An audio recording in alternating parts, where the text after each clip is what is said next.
Guys कैसे हैं आप सभी। स्वागत है आप सभी का मेरे एक और नई वीडियो में।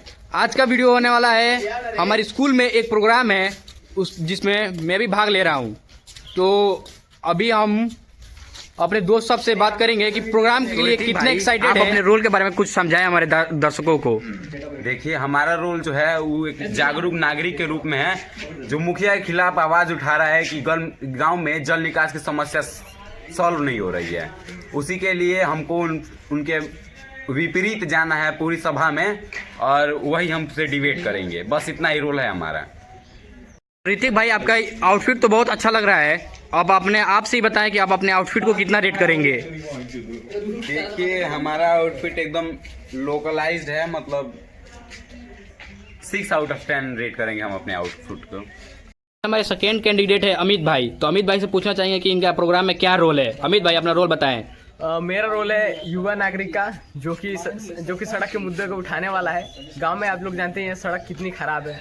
मैं इस बात को सरपंच जी के सामने रखूंगा और समाज के लिए। भाई, आप काफ़ी युवा नेता लग भी रहे हैं और आपका आउटफिट भी बहुत बढ़िया है। तो मैं आपसे एक ही सवाल पूछना चाहूँगा कि आप अपने आउटफिट को कितना रेट देंगे out of 10। Actually my outfit is very good and all are very interest to me. Then I will give my outfit to 10/10. Thanks. Guys, अभी बॉयज़ के तो रिएक्शन ले चुके हैं। अभी जाएंगे हम एकेडमी प्रोग्राम के लिए। कुछ समय बाद प्रोग्राम चालू होने वाला है, मुखिया जी आएंगे। तो उसके बाद से प्रोग्राम हमारे कैमरामैन दिखाएंगे। तो आप लोग प्रोग्राम का पहले मजा लीजिएगा, उसके बाद से हम फिर कंटिन्यू करते हैं। तो देखिए गाइस, अभी आ गए हम लोग एकेडमी, लेकिन प्रोग्राम चालू नहीं हुआ है क्योंकि मुखिया जी नहीं आए हैं। तो मुखिया जी के आने के बाद से फिर से रिपोर्ट देंगे। तब तक आप बने रहिए वीडियो के अंत तक। भविष्य बनाएंगे, हम युवा हैं, हम ये भविष्य बनाएंगे। आज ग्राम सभा में नई राह दिखाएंगे, नई राह दिखाएंगे।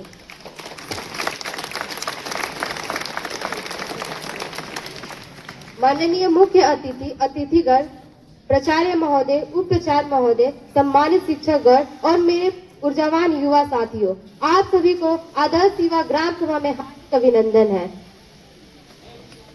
मैं ऋषिका क्लास 11 की छात्रा आज की आदर्श युवा ग्राम सभा में आप सभी का संचालक के रूप में स्वागत करती हूँ। It's truly an honour to stand here and welcome in this inspirational gathering. युवा की आवाज, युवा कुछ, युवा की शक्ति, सब एक मंच पर ही सुनेंगे और देखेंगे।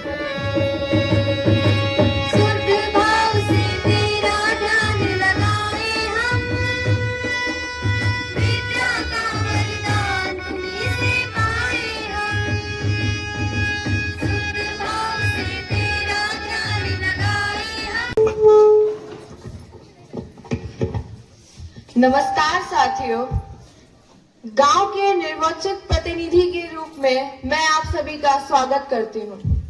यह सभा इसलिए महत्वपूर्ण है क्योंकि हम यहां अपने युवाओं की चुनौतियों और गांव के विकास से जुड़ी जरूरतों पर चर्चा करेंगे। अब मैं अनुरोध करती हूं कि सभी सदस्य कर्मवार अपने अपने विचार रखें। तो सबसे पहले हम युवाओं की आवाज सुनना चाहेंगे। मैं वार्ड संख्या 7 से वार्ड सदस्य आप सबके समक्ष गांव की एक गंभीर समस्या को लेकर प्रस्तुत हूं, और यह समस्या है युवा बेरोजगारी। हम ये देख रहे हैं कि हमारे गांव के अधिकतर युवा बेरोजगार है। स्थिति इतनी बदतर है कि जो युवा शिक्षित है उनके पास भी कोई रोजगार नहीं है।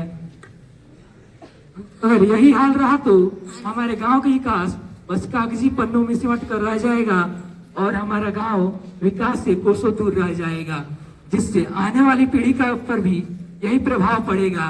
इस संदर्भ में ग्राम सभा से मेरा अनुरोध है कि इस समस्या पर यथाशीघ्र ठोस कदम उठाएं, जिससे हमारा गांव एक आदर्श एवं समृद्ध गांव बन सके। धन्यवाद। के लिए युवाओं के उचित मार्गदर्शन के लिए मॉडर्न स्किल्स और जैसे कि कंप्यूटर, AI संबंधित स्वरोजगार और व्यवसाय संबंधित जानकारी दी जाएगी। इसके लिए हमने जिला प्रशासन से विचार विमर्श भी किया है और रोजगार मेला का आयोजन के लिए भी अनुरोध किया है।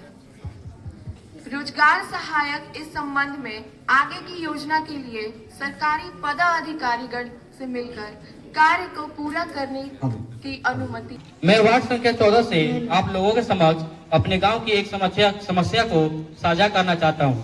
यह समस्या है शौचालय से संबंधित। आज गांव में गिने चुने घरों में ही शौचालय की सुविधा उपलब्ध है। गांव का एक बड़ा हिस्सा इस सुविधा से वंचित है। घरों में शौचालय न होने के कारण लोगों को रोड पर जाकर शौच करने की नौबत आ गई है। जिन घरों में शौचालय उपलब्ध है उन घरों में शौचालय को भूसा रखने के काम में उपयोग किया जा रहा है। तो मेरा सरपंच साहिबा से निवेदन है कि इस समस्या का जल्द से जल्द निवारण करें।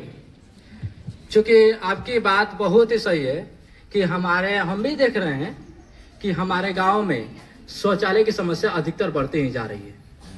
और इस समस्या के लिए हम जो हमारे प्रखंड विकास पदाधिकारी है उनसे बात हुआ है हमारा, तो उनके जवाब ये है कि हमारे पास जो भी लिस्ट आया है उनके जिसका नाम उसमें लिस्ट में है वो उन व्यक्तियों को क्या किया जाएगा, उनका कागजी प्रोसेस चल रहा है और कागजी प्रोसेस के जब हो जाएगा तो उनको आगे फाइल बढ़ाई जाएगी और उन व्यक्तियों को योजनाओं को लाभ मिलेगा। इन्हें से नजरिया हटा के तो सड़कों पर ध्यान दिया जाओ। बरखा के मौसम में जेबे न कर लाइक रोड पर गड़ा में रोड बात और जेगा हमारे हेला भाई कॉलान की दुगुन बरखा होत नहीं है। जेगा हमारे ठेला भाई कॉलान की दुगुन बरखा होत नहीं, तो वही यहाँ गाँव में बाढ़ आता। गाँव ठेला भाई सही बात बाकी ना? एकदम सही बात है। हाल ही में उमेश भाई रोड पर टहले खातिर निकल रहा है, ऐसा ना कर वो डाणे छटाओ। अब हम सरपंच से यही दरख्वास्त करके चाहब कि जल्दी से जल्दी अंतरिक्ष विधि से बनल सड़क के निर्माण करें, ना तो और कई लोग जान ले सकता। धन्यवाद। हमारे गांव के किसान बिना पढ़ाई लिखाई मॉडर्न खेती कैसे करें? उसके पास न टेक्निक न ट्रेनिंग, फिर ये जिम्मेदारी किसकी है? जब किसान को मॉडर्न टेक्नोलॉजी का ज्ञान ही नहीं दिया जाता तो हम उससे अच्छी फसल की उम्मीद कैसे कर सकते हैं? किसान अनपढ़ है, पर क्या उसकी गलती है या सिस्टम की कमी? गांव का किसान अनपढ़ नहीं, अनपढ़ बनाया गया है। मॉडर्न टेक्निक, ट्रेनिंग और सही जानकारी से उसको जानबूझकर दूर रखा गया। आज मैं पूछने आई हूँ किसके फायदे के लिए सरपंच जी? किसान को ट्रैक्टर और मशीन का लोन तो दे देते हैं, पर उन्हें चलाना और उपयोग करने के लिए सिखाने वाले कहाँ हैं? किसान को अनपढ़ बताकर सिस्टम अपनी जिम्मेदारी नहीं बचा सकता। अगर खेती पीछे है तो सिर्फ उसकी वजह है कामचोर व्यवस्था। अगर यही सब चलता रहा तो हमारे किसान एक दिन बर्बाद हो जाएंगे। सरपंच जी, मैं आपसे यह अनुरोध करती हूँ कि मेरे गांव की समस्या पर विशेष ध्यान दें। धन्यवाद। इस समस्या के समाधान के लिए हमने जिला प्रशासन तथा कृषि विभाग से गंभीर चर्चा भी की है। इसके अलावा जिला प्रशासन तथा प्रखंड अधिकारी को इनके नेतृत्व में हमने कृषि मेला का आयोजन भी किया है, जिसमें हम किसानों को मुफ्त बीज, खाद और कम दामों में ट्रैक्टर और मशीन्स भी उपलब्ध कराएंगे और खेती से जुड़ी आधुनिक तकनीकों के बारे में भी उन्हें बताया जाएगा और जरूरत पड़ने पर हम आपकी आर्थिक सेवा भी करेंगे।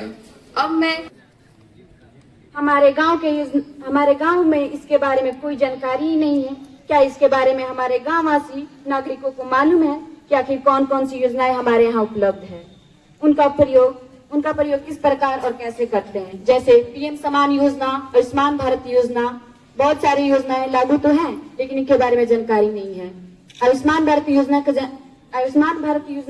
आदि योजनाओं का तो आयोजन तो है, ये पता नहीं कि आयुष्मान भारत योजना का उपयोग किस प्रकार करते हैं। इस समस्या का उचित समाधान किया जाए कि हमारे गांववासी योजनाओं का लाभ उठा सके। धन्यवाद। जो इस चीज की जानकारी इकट्ठा करें कि कौन सी नई योजना आई है, उसको किस प्रकार से लागू करना है, और जब भी जो ग्राम सभा है जब आगे बैठाई जाए इसकी बैठक, तो वो इस बात को उसमें उठाए और हम इस पर बिल्कुल ध्यान देंगे। और इस गांव का निष्पक्ष सेवक होने के नाते मैं ये आपको आश्वासन देता हूं कि अगली बार से हर एक योजना का लाभ आपको पूर्ण रूप से मिलेगा। प्रिय ग्रामवासियों, मैं आप सभी को इस सभा में उपस्थित होने के लिए तहे दिल से धन्यवाद करती हूँ।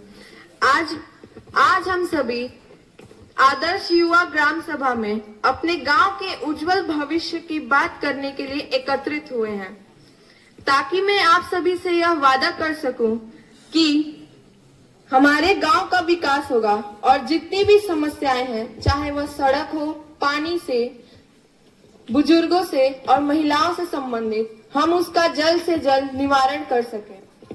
हम सब मिलकर अपने गांव को एक आदर्श ग्राम बनाएंगे और हर व्यक्ति की समस्या की सुनवाई होगी। हमारा गांव देश में अपने विकास और सहभागिता के लिए जाना जाएगा। आइए हम सब मिलकर अपने गांव को सुंदर, स्वच्छ एवं विकसित ग्राम बनाएं। धन्यवाद।